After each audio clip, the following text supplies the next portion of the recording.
നമസ്കാരം. ആശങ്കയായി അയൽപക്ക കലാപം. ബംഗ്ലാദേശിലെ കലാപവും പ്രധാനമന്ത്രി ഷെയ്ഖ് ഹസീനയുടെ രാജിയും അയൽ രാജ്യത്തെ ആഭ്യന്തര പ്രശ്നമായി മാത്രം ഇന്ത്യക്ക് കാണാനാവില്ല. അടുത്ത കാലത്തായി പല അയൽ രാജ്യങ്ങളും ഇന്ത്യയോട് അല്പം അകൽച്ച കാണിക്കുന്നുണ്ട്. നേപ്പാളും മാലാദ്വീപുമൊക്കെ ഇക്കൂട്ടത്തിലുണ്ട്. പാകിസ്ഥാനുമായി നാം നിരന്തര പോരാട്ടത്തിലാണ്. ഇന്ത്യയുമായി തട്ടിച്ചു നോക്കുമ്പോൾ ഇവയൊക്കെ ചെറിയ രാജ്യങ്ങളാണെങ്കിലും ഇടഞ്ഞു നിൽക്കുന്ന അയൽക്കാർ നമുക്ക് തലവേദന തന്നെ. ഇന്ത്യയോട് ഇടയാൻ ഇവർക്ക് ധൈര്യം പകരുന്ന ശക്തികളെയും കരുതിയിരിക്കേണ്ടതുണ്ട്. സ്വാതന്ത്ര്യാനന്തര ഭാരതം ചേരിചേര നയം ഉയർത്തിപ്പിടിച്ചാണ് ലോക സമൂഹത്തിന് മുന്നിൽ സവിശേഷമായ ഒരു വിലാസമുണ്ടാക്കിയത്. കാലക്രമേണ ചേരിചേര നയം ചോർന്നുപോയി. ചില ചേരികളോടൊപ്പമാണ് നിൽക്കുന്നതെന്ന് പറയുന്നുണ്ടെങ്കിലും ഔദ്യോഗികമായി നാം ഒരു കൂട്ടുകെട്ടിലും പെട്ടിട്ടില്ല. അതേസമയം ബ്രിക്സ്, G20 പോലുള്ള വൻ ശക്തി കൂട്ടായ്മകളിലെ ഇന്ത്യയുടെ പങ്കാളിത്തം ആഗോളതലത്തിൽ രാജ്യത്തിന്റെ അന്തസ്സ് വർദ്ധിപ്പിച്ചിട്ടുണ്ട്. മാത്രമല്ല, ലോക സാമ്പത്തിക ശക്തിയായി ഇന്ത്യ മാറുന്നുവെന്നത് എല്ലാ രാഷ്ട്രങ്ങളും തിരിച്ചറിഞ്ഞിട്ടുമുണ്ട്. അതുകൊണ്ട് തന്നെ ആഗോള വിഷയങ്ങളിൽ ഇന്ത്യയുടെ സ്വരവും നിലപാടുകളും ഏറെ ശ്രദ്ധിക്കപ്പെടും. ബംഗ്ലാദേശിന്റെ രൂപവൽക്കരണത്തിന് ഇന്ത്യ വഹിച്ച പങ്ക് സുവിദിതമാണ്. പാകിസ്ഥാനിൽ നിന്ന് വേർപെട്ട് സ്വതന്ത്ര രാജ്യം ഉണ്ടാക്കുക എന്ന ആഗ്രഹ സഫലീകരണത്തിന് ഷെയ്ഖ് മുജീബുർ റഹ്മാന് ഇന്ത്യ ശക്തമായ പിന്തുണ നൽകിയിരുന്നു. ആ മുജീബുർ റഹ്മാന്റെ മകളാണ് ഇപ്പോൾ രാജിവെച്ച് രാജ്യം വിട്ട ഷെയ്ഖ് ഹസീന. പ്രധാനമന്ത്രിയുടെ വസതി ഉപരോധിക്കുക മാത്രമല്ല, കൊള്ളയടിക്കുകയും ചെയ്തു. പ്രക്ഷോഭകർ വീട് വളയും മുമ്പ് തന്നെ ഹസീന സഹോദരിയോടൊപ്പം അവിടം വിട്ടിരുന്നു. ലണ്ടനിലേക്ക് പോകാനായിരുന്നു പദ്ധതിയെങ്കിലും അവർ തൽക്കാലം ഇന്ത്യയിൽ തങ്ങാനാണ് തീരുമാനിച്ചത്. ഉത്തർപ്രദേശിലെ ഗാസിയാബാദിലുള്ള ഹിൻഡൻ വ്യോമതാവളത്തിലാണ് അവർ ഇറങ്ങിയത്. ഇന്ത്യയുമായി നല്ല ബന്ധമാണ് ഷെയ്ഖ് ഹസീന പുലർത്തുന്നത്. ഗാസിയാബാദിൽ എത്തിയ ഹസീനയെ ദേശീയ സുരക്ഷാ ഉപദേഷ്ടാവ് അജിത് ഡോവൽ സന്ദർശിച്ചിരുന്നു. പാകിസ്ഥാനിലും ബംഗ്ലാദേശിലുമൊക്കെ ഇത്തരം വിപ്ലവങ്ങളും ഭരണവിരുദ്ധ കലാപങ്ങളും പതിവാണ്.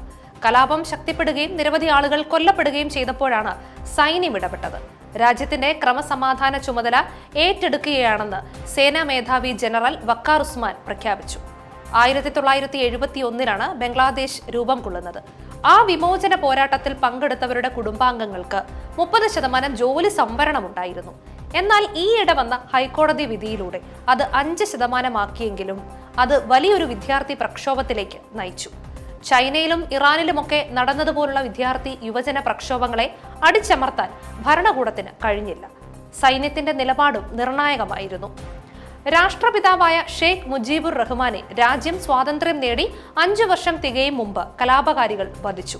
ഭാര്യയും 3 ആൺമക്കളും അന്ന് കൊല്ലപ്പെട്ടു. ഷെയ്ഖ് ഹസീനയും മറ്റൊരു മകളും സ്ഥലത്തില്ലായിരുന്നതുകൊണ്ട് രക്ഷപ്പെട്ടു.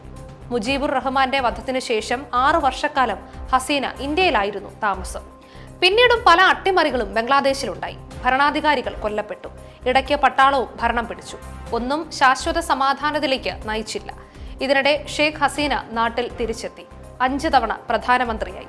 തെരഞ്ഞെടുപ്പിൽ ക്രമക്കേട് നടത്തിയാണ് ഹസീന അധികാരത്തിൽ തുടർന്നതെന്ന് വ്യാപക പരാതി ഉയർന്നിരുന്നു.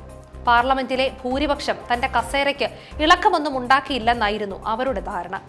15 വർഷത്തെ ഭരണകാലത്ത് ബംഗ്ലാദേശ് ഉണ്ടാക്കിയ സാമ്പത്തിക വളർച്ച അവരുടെ ആത്മവിശ്വാസം ഉറപ്പിച്ചു.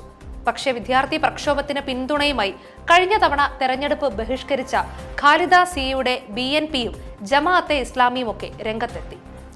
ഇന്ത്യയുമായി ദീർഘമായ അതിർത്തി പങ്കിടുന്ന രാജ്യമാണ് ബംഗ്ലാദേശ്. അതിർത്തിയിൽ BSF നിരീക്ഷണം ശക്തമാക്കിയിട്ടുണ്ട്. ബംഗ്ലാദേശിൽ നിന്നുള്ള അനധികൃത കുടിയേറ്റം പണ്ടേ തകൃതിയായി നടക്കുന്നുണ്ട്. രേഖകളൊന്നുമില്ലാതെ നിരവധി ബംഗ്ലാദേശികൾ ഇന്ത്യയിൽ താമസിക്കുന്നുണ്ട്. അതിഥി തൊഴിലാളികളായി അവർ കേരളത്തിലും എത്തിയിട്ടുണ്ട്. ബംഗ്ലാദേശ് വിമോചന സമരകാലത്ത് ലക്ഷക്കണക്കിന് ബംഗ്ലാദേശികളാണ് ഇന്ത്യയിൽ അഭയം തേടിയത്. ബംഗ്ലാദേശിലെ ഇപ്പോഴത്തെ സ്ഥിതിഗതികൾ ഇന്ത്യക്ക് വലിയ ആശങ്കയുളവാക്കുന്നു. ഇന്ത്യയോട് അത്ര സൗഹൃദത്തിലല്ലാത്തവർ അധികാരത്തിലെത്താനുള്ള സാധ്യത സ്ഥിതി കൂടുതൽ സങ്കീർണമാക്കും. നമസ്കാരം.